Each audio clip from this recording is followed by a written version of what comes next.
On today's episode of Jags Now, presented by Prize Picks, James Gladstone spoke on Jacksonville's overall draft strategy on the latest episode of The Hunt. We're going to break down his comments. Also, did Jacksonville become close in signing J.K. Dobbins from the Denver Broncos during NFL free agency?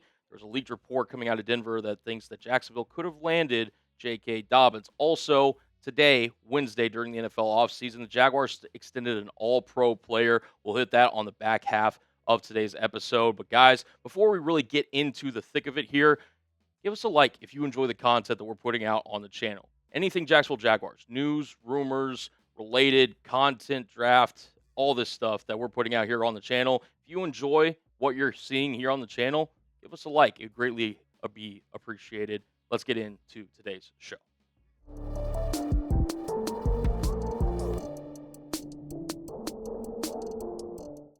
This episode of Jags Now is presented by our wonderful friends over at Prize Picks. Make sure you use code HMA to get $50 in lineups whenever you place your first $5 lineup. Again, use code HMA if you want to access that in lineups.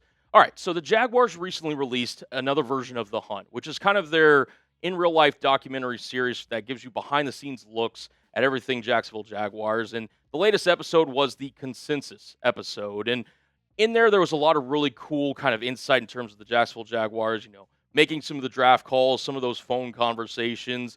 But also you got to hear from Liam Cohen and James Gladstone in terms of their overall thought process in terms of how they drafted for the Jacksonville Jaguars, which has received a lot of criticism because they went against the consensus of many draft experts. Let's get into what James Gladstone specifically had to say at the end of the episode that I thought was really interesting.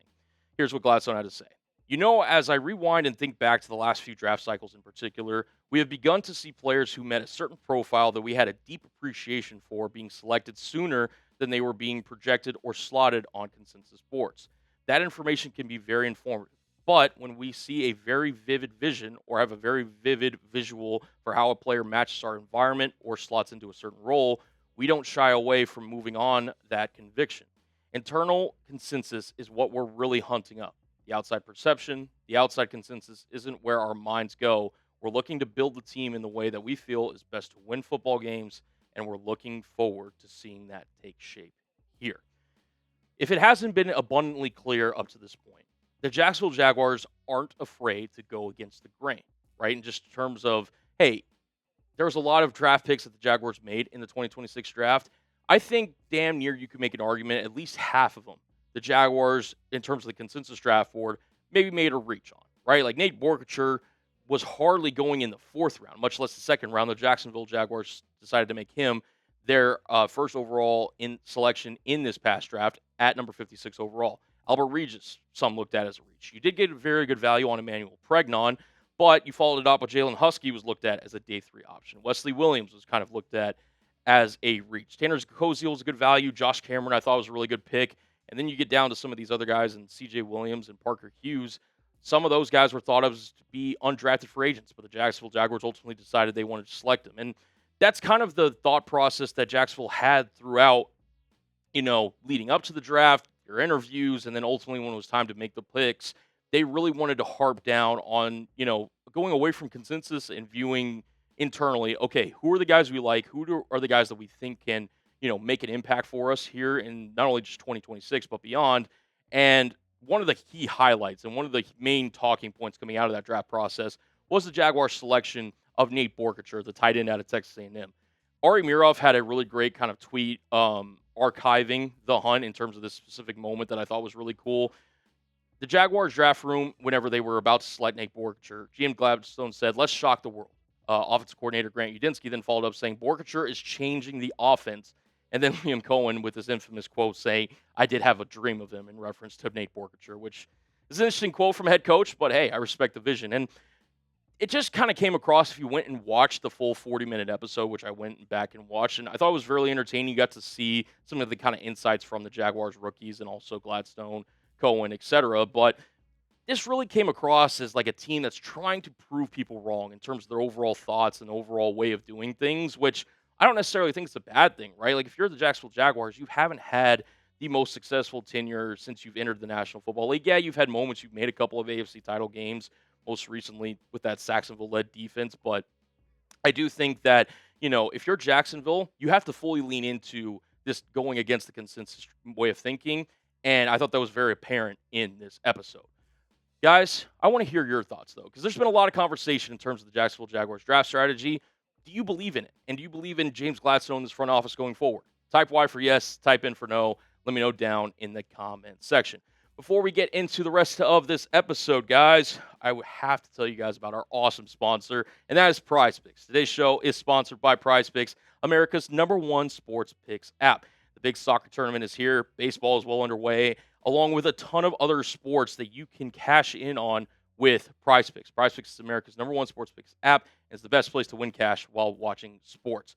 PrizePicks is available in most states, including California, Texas, and Florida. And the app is really easy to use. Just pick 2 or more stat projections, pick more or less on those stat projections, as long as there are 2 players on 2 different teams, and you're good to go. I've got a little season-long football lineup here that I'm really invested in. And again, if you're a football junkie like me, you can do season-long stat projections when it comes to football lineups. Here's the latest one that I've got. I think Omarion Hampton is going to have a monster season now with Mike McDaniel as his offensive coordinator. Give me the more on his rushing yards. I hate to say it, guys, I'm buying into the Brian Thomas Jr. hype. I think he is going to have a bounce-back season and look more like his rookie year form. Give me the more on his receiving yards, and then Caleb Williams, more on his passing yards. I think he finally breaks the Chicago Bears drought of 4,000-yard passers. Give me the more on his passing yards. That is a $20 lineup to win $120 on that 3-pick lineup. New user offer. Download the PrizePicks app today with the link in the comments and the description, and use code HMA to get $50 in lineups after you play your first $5 lineup. That's code HMA to get $50 in lineups after you play your first $5 lineup. PrizePicks, it is good to be right. All right, getting into kind of now the second half or the second part of the 3 triple dose of news that the Jacksonville Jaguars received. Did the Jaguars almost sign J.K. Dobbins during NFL free agency? This one really kind of caught my attention because there was a lot of speculation going into that free agency period that the Jaguars, yes, were going to move on from Travis Etienne, or Achane, I should say, and that he was going to get priced out of Jacksonville. And who was ultimately going to be the person that, filled that role next to Bashal Tutin, who was expected to get an increased role here in Jacksonville? Well, apparently, it was almost going to be J.K. Dobbins. Luca Evans, who writes for the Denver Post, had this kind of article that he recently put out in terms of documenting Dobbins' return to Denver, and he mentioned the Jaguars as a potential team that Dobbins could have landed with. Dobbins' return to Denver was far from a sure thing, though, as both Broncos and Dobbins explored their options when free agency opened on the morning of March 9th. Dobbins had a potential agreement lined up with fellow AFC contender Jacksonville that was essentially done, according to a source with knowledge of the process. Instead, Denver and Dobbins turned back to the well and hammered out a 2-year deal with $8 million fully guaranteed. Evans also noted in that article that Denver was in on Achane before he signed with New Orleans, and then they ultimately pivoted back to J.K. Dobbins rather than pursue kind of any other running back, and that the Jaguars then ended up signing Chris Rodriguez in free agency. And I just wanted to kind of put their contracts side by side with each other, that I wasn't sure. It didn't say in the article what the Jacksonville Jaguars offered Dobbins in free agency, but he ended up returning to Denver on a 2-year, $20 million deal worth up to $20 million with $8 million in guaranteed. The Jaguars then pivoted to Chris Rodriguez, who they signed for a 2-year worth up to $12 million deal with $6.2 million guaranteed. And I then went to dive in a little bit deeper in terms of, okay, how do J.K. Dobbins and Chris Rodriguez stack up? Because both players have had their kind of injury concerns. Dobbins more kind of well documented in terms of his kind of injury concerns. You can see on screen, he only played 10 games last season, yet he was really effective. But when you compare him to Chris Rodriguez, who, yes, he did play 13 games last year, I mean, kind of similar stats across the board, right? Like, Chris Rodriguez had more touchdowns. J.K. Dobbins had more yards per carry. J.K. Dobbins, both him and Rodriguez, didn't really factor much into the receiving aspect of the offense, nor as a pass blocker. So my kind of initial take here in terms of, okay, the Jacksonville Jaguars had to pivot to Chris Rodriguez is for the value and the specific skill set that Chris Rodriguez brings next to Bashal Tutin. I actually don't hate that the Jaguars didn't get Dobbins, where I think Dobbins and Tutin would have really overlapped in terms of their overall skill set. I think Dobbins, even at this stage of his career, can still give you that kind of home run hitting ability, and he's kind of one that wants to bounce outside, more of a, not elusive back, but necessarily not somebody that's going to try to give 10 to 15 touches in between the tackles, whereas Chris Rodriguez can be your kind of goal line situational short yardage back that I think will complement Bashal Tutin well. Now, yes, Chris Rodriguez is dealing with a foot injury that he obviously had surgery on early in this offseason, so he's not off to the greatest start in Jacksonville. That being said, I do think that moving forward, they ultimately made the right decision in kind of going with Rodriguez. But it is interesting to note that they were in on J.K. Dobbins. I want to ask you guys, though, if you had to pick a running back, just pure value, J.K. Dobbins or Chris Rodriguez. If you prefer J.K. Dobbins, type J.K. down below in the comment section. If you prefer Chris Rodriguez, give me those CRs down below.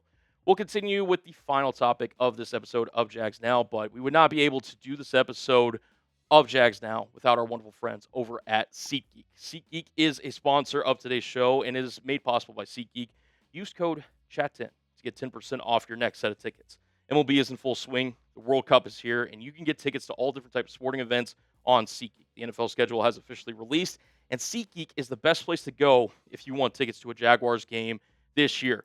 Now, personally, for me, guys, I'm going to be here in Chat Sports Studios covering the Jaguars here from our location in Dallas, Texas. But if you want to catch the Jaguars at any point during this upcoming football season, do it with our friends over at SeatGeek. Jaguars take on both the Eagles and Texans overseas in London. But to kick off the Jaguars season, the Jaguars take on the Browns at home, and you can get tickets at SeatGeek for as low as $179. Whether it's a ball game, concert, or any other event, SeatGeek is the place to go as they have your back when purchasing tickets. Each ticket is rated on a scale of 1 to 10, so you know you're getting a good deal. Look for the green dots. They usually mean good. Red dots usually mean that they are bad. Use code CHAT10 for 10% off your next set of tickets at SeatGeek. That's 10% off of any tickets with promo code CHAT10. Make sure you click the link in the description to download the app and have the code automatically added to your account so you can use it later. Thank you, SeatGeek. All right, the last bit of news. This came in this morning from Ian Rappaport that the Jaguars are signing long snapper Ross Matisic to a 2-year extension worth up to $3.8 million in new money for him and Mike Garafolo, the NFL's newest highest paid long snapper. Matisic made 3 straight Pro Bowlers and now is paid the highest amount for a long snapper in the National Football League. And I kind of wanted to track back Matisic's career so far in Jacksonville. He's been in the league since 2020. Originally came in as linebacker before making the conversion to long snapper. And you see his accomplishments on screen. He was a 2-time first-team All-Pro, not only this past season, but back in 2023. He was a second-team All-Pro in 2024. And he's been a 3-time Pro Bowler in that stretch. And this stat that you see at the bottom of your screen, he's tied for the most special teams tackles since 2020 when he entered the National Football League with 22. Pretty noteworthy. And JP Shadrick, who covers the Jacksonville Jaguars, I thought had a really interesting note in terms of, highlighting his just kind of contributions to this team.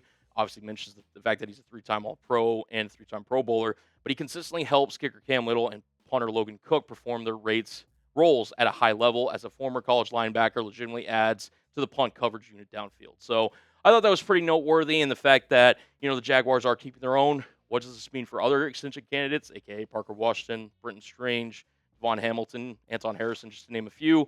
We'll ultimately wait and see, but the Jaguars are clearly not wasting any time in keeping one of their own. So that is going to conclude this episode of Jags Now. But before we get out of here, guys, Chat Sports has got some USA merch. July 4th is not far away. You can get any of the items here at our shop using that link down below, chatsports.com/USA for $24.99. But there is a special deal going on right now through the weekend that if you buy 2 of our items there, you get $10 off. It's only through this weekend, though, so make sure you get your gear today. USA 250 years. It's absolutely electric. Chatsports.com/USA. And that'll conclude today's episode of Jags Now presented by Chat Sports. Thank you guys so much for tuning in to the end of today's episode. We'll see you on the next one. And as always, Jags fans, peace